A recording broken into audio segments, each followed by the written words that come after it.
Hello and welcome to Travel Beans. I'm Alex and today I am in a Turkish hammam and they are scrubbing every part of me.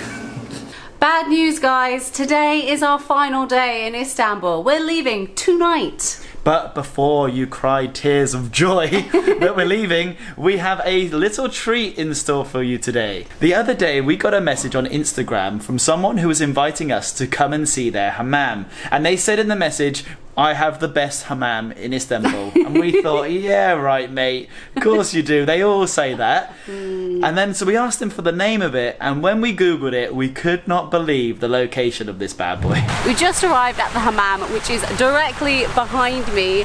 To my right, we have the Hagia Sofia. To my left, we have the Blue Mosque. Could this location be any more perfect?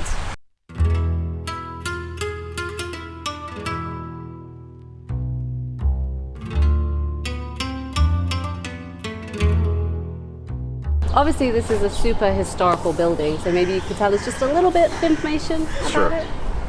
The building was built in 1556 for Hurrem Sultan, the first wedded wife of an Ottoman emperor. Back then, Ottoman emperors would not get married. They would have a harem. Hurrem Sultan was also a woman from the harem. The Ottoman emperor, Sultan the Magnificent, Süleyman the Magnificent, sorry. He loved her so much that he married her. And Hurrem Sultan gained so much power. And this location, the hammam being in this spot, shows a little bit about how much power she had. Right. She's sort of like very close to the palace. And this is the biggest hammam in Istanbul, meter square wise. Okay.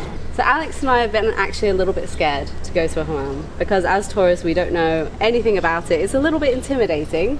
Do you think a lot of tourists that come here are a little bit intimidated and they don't really know what to do? Yeah, we see that. They don't know what to expect. So in the beginning, we tell them what's going to happen. Yeah. What's going to be done to them. Through the whole What's going to be done to them. The only time that you were bathed like this when probably you were like an infant. Yeah. Your mother washes you. Exactly. After no one's that, washed me since yeah. We're going to have another human wash me. We try to do our best to like get off that nervousness. Inside, it's optional. I mean, you can be totally naked, or you can wear the disposable underwears that we give. It's just a total cleansing, I would say. Your pores open up, and you get off some dead skin. You relax. You get a massage. You have the blood circulation running. So when you come out, nice, we'll be squeaky clean. Yes, that I can say. Excellent. Thank you so much. I'm You're super welcome. excited. So when you come here, the entrances are actually separate. You have the men's on this side and the women's around the other side. So even from the get-go, it's all segregated. So I'm going to wander off now and leave you with Alex. So this is where you will be relaxing after your hammam. You'll be laying on the beds over there. This is the main entrance, and this is the largest part of the hammam. Is it exactly the same for Emma as well? Yes, whatever you see in this hammam, it's completely symmetrical. You have the men's entrance, which is the cold room, and then the warm, and then the hot room, followed by the hot room of women's, warm, and then the cold room of women's. Here we have the system of the hammam. Back in the days, this is how the hammam was heated up. They would burn the wood in the furnace and then pump the hot air underneath. So the air would be circulating underneath, heating up the hammam from the bottom. They have other canals that run through the walls, and it goes all the way up to the roof, to a chimney. So when they turn this, the valve would open and it would start pulling hot air to the roof, to the chimney. That's how they would heat up the walls. Amazing.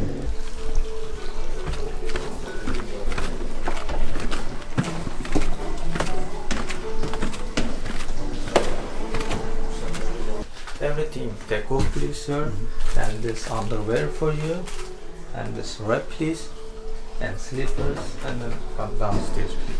Thank you so much. Right, very much. First impressions when you walk through the door is this place is outrageous. So the first thing that I need to do is I'm going to have to strip down, and I've got the choice of some optional disposable underwear. I'm not saying that I don't want to proudly display my Turkish delights to everyone, but still, I do have some shame. So I'm definitely going to opt for the disposable underwear. So I have to leave in a second outside into the open. I thought this was going to be like a sort of dressing gown thing, but it's not, it's just a big sheet. So I'm not really sure. I don't want to just walk out casually like I'm going to the beach, but I'm not really sure what to do. I've decided to go for the draped look, but I'm still showing off a lot of leg. Come on guys, let's go for the next part.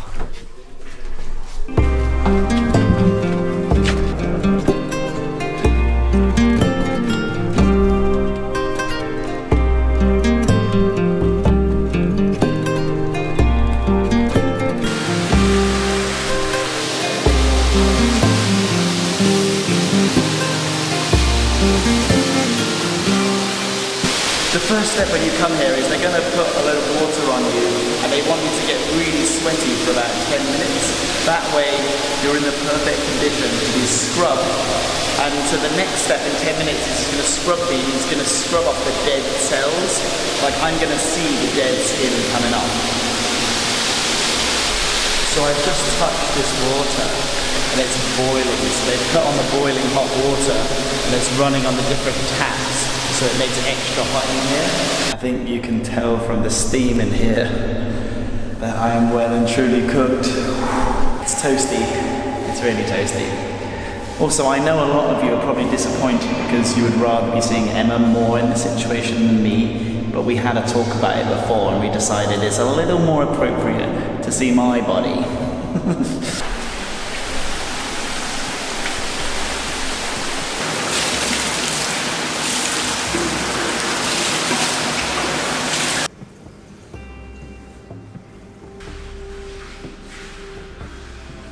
So they basically use some kind of like scouring pad on your skin, and it's so weird because you can just see all this dead skin coming off, and it's kind of embarrassing because they told me that you'll see the dead skin, but I was like, I've got no dead skin, but it turns out I'm a crusty musty.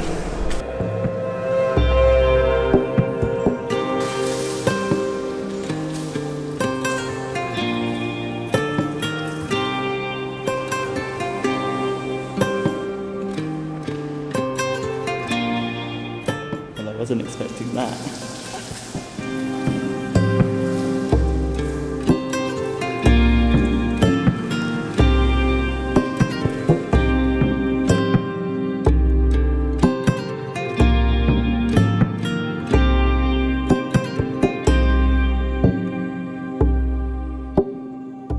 So far the bubble experience is very, very relaxing.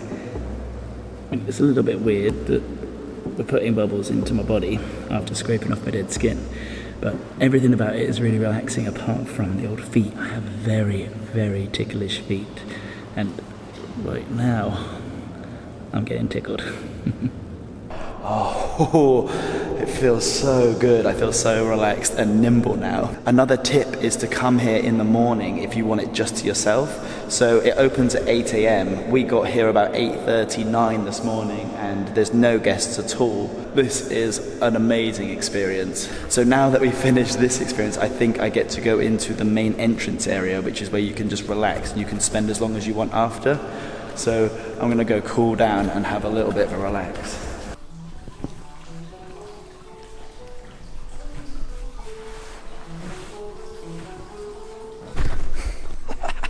What do I look like, guys? So, after I came out of the hot room, they then dried me. They chucked on one of these on my head to dry, and they're bringing me traditional drinks and Turkish delights.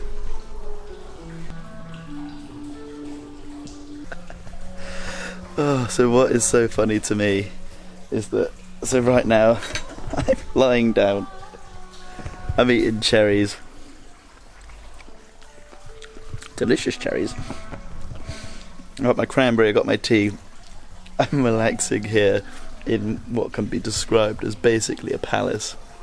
And what's so funny to me is that if you've seen any other videos of me, I am not the most sophisticated person at all, and I don't try to be, so that's why it's so funny that I'm just here filming myself eating all these fruit, lying down. I've just been scrubbed in places I didn't know existed. No, I'm only joking, they are They know their boundaries. Your bum gets a little bit of a massage, but that's as intimate as they're going. I have never had a Turkish delight.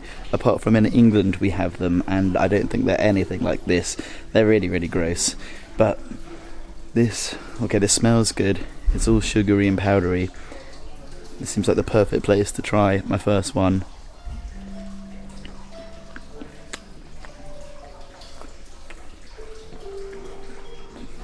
Oh my god.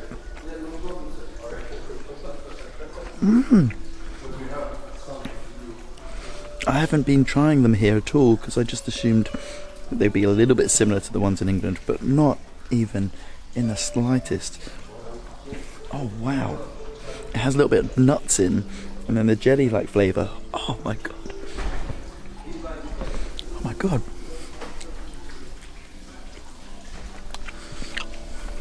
That is legitimately insanely good. Holy crap. It really makes you laugh that you get to come along with me instead of Emma and see it from my perspective, because I think it would have been a lot more culturally sound from her. But hopefully this gives you a little look at what you should expect if you do go to Hammam. I can say you've got to come. This has got to be the best experience we've had in Istanbul. This is 10 out of 10. My final thoughts before I go and see Emma. It sounds really weird, but it felt like a really manly experience. There's nothing untoward about my manly masseuse going to town, like really firmly going to town on my knots. It was a great experience. So if you're a little bit worried about that, well then stop it, because it's just a bloke touching you. Get over it. Wow. So, feelings. That was amazing.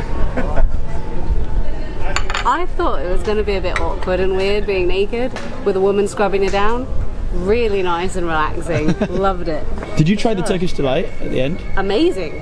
I didn't know I liked Turkish delight. Unreal. I can't believe how dirty my skin is. That was the main thing as well. Like just seeing all of the crap coming out of my skin. I was in shock. It was a little bit embarrassing, but she didn't seem surprised, so I was like, okay. After all that scrubbing, I'm feeling quite hungry and excited because this is our last day in Istanbul and we are having one of our favourite meals that we've had whilst being in Istanbul, and that is a Turkish breakfast. There is an on-site restaurant, so if you do come here and you decide to come in the morning, it's the perfect place to stop, have breakfast. You've got a view of Hagia Sofia over here. Amazing. Like always, the breakfast was phenomenal. I'm so glad we got to have that again before leaving. And then after this, the owner of the hammam took us to the Four Seasons, which is just across the road, to go and have some tea and just a little chat. And that is a really interesting building because it actually used to be a prison back in the day, so they've actually converted it now to a Four Seasons hotel, and it has an epic view of the Hagia Sofia. A little tip, because it's very quiet, you can't really see any tourists and you get probably the best view of it. Even more interestingly, next to the Four Seasons, they were doing a renovation and extension about 20 years ago, and during it they found a little secret Roman village. City. There was a city under the ground, guys. So UNESCO was like, alright, stop that business, stop trying to build over that old city, we've got to keep that there. And to this day it's still just there, not anything has been done with it. So I don't know what's going to happen with that in the future, but it's an interesting one to keep an eye on. It's also the same level as the cistern we went to in the first video that we did here in Istanbul. So it's kind of under the ground level. Honestly, I cannot recommend that experience highly enough. I had an incredible time. I can't believe we almost didn't go to a hammam. I would be kicking myself if I'd have missed that. It is such an incredible experience. You guys have to do it if you come to Istanbul. It was the perfect way to round off our trip here. We have had such a blast in Turkey and Istanbul in general. We are so in love with this city, and it won't be the last time that we come here. Thank you guys so much for watching. If you liked the video and you liked watching Al get scrubbed down by a handsome Turkish man, give us a thumbs up. Leave us a comment. Which was your favourite video of us here in Turkey? And what did you think of the hammam? Don't forget to hit that subscribe button and that notification bell to follow our journey onwards from Istanbul. And if you are here just for the Turkey videos, be gone, we don't want you anymore. But consider watching us because we make other interesting, we think, videos. And for the last time that I'll be saying this in Turkey for 2019, thank you very much. See you next time. And beans out!